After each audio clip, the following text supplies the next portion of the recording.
पास बिल्कुल पैसे नहीं है। हम कभी और चले जाएंगे।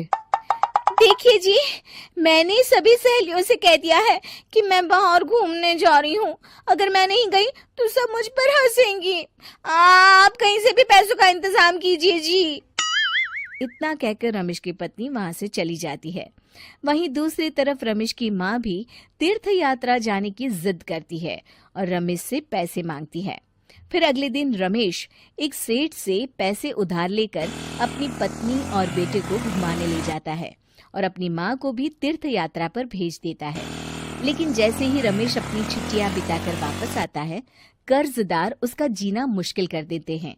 इतना ज्यादा कर्ज एक साथ अपने ऊपर देख रमेश काफी परेशान रहने लगता है।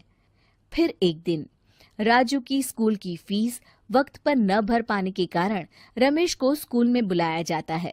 स्कूल के प्रिंसिपल साहब रमेश को सख्त हिदायत देते हैं कि अगर वक्त पर स्कूल की फीस नहीं भरी गई तो उनके बेटे का नाम स्कूल से काट दिया जाएगा। अपने बेटे की स्कूल की फीस भरने के लिए रमेश अपने दोस्त गिरधारी से कुछ पैसे उधार ले लेता है और स्कूल की फीस भर देता है।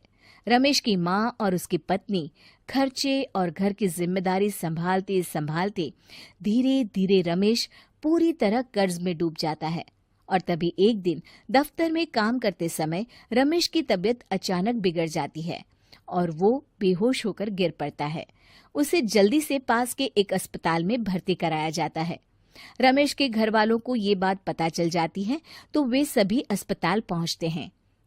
अस्पताल के डॉक्टर साहब उन्हें बताते हैं, देखिए, देर रात तक जागने और जरूरत से ज्यादा काम करने की वजह से इन्हें चक्कर आ गया था। बेहतर यही होगा कि इन्हें कुछ दिनों के लिए पूरी तरह आराम करने दिया जाए। रमेश की हालत देखकर उसके बेटे राजू को बहुत गुस्सा आता है और वो अपनी दादी और माँ से कहता है, माँ, दादी, मैं इतना छोटा हूँ, फिर भी मैं इतना समझता हूँ कि पिताजी दिन रात दफ्तर में काम करके पैसे कमाते हैं। पिताजी अकेला पूरा घर संभालते हैं और आप दोनों अपने फिजूल के खर्चों के लिए उन पर दबाव डालते रहते हैं। आज पिताजी की हालत के जिम्मेदार तो आप दोनों हैं। राजू की समझदारी भरी बातें सुनकर रमेश की माँ और पत्नी को अपनी गलती का एहसास होता है और दोनों की आंखों में आंसू आ जाते हैं। फिर कुछ दिनों के बाद रमेश की तबीयत एकदम अच्छी हो जाती है और वो पहले की तरह अपने काम पर जाने लगता है। रमेश की माँ और पत्नी अब उसे किसी प्रकार की कोई तकलीफ नहीं देते और ना ही उससे किसी चीज की मांग करते हैं।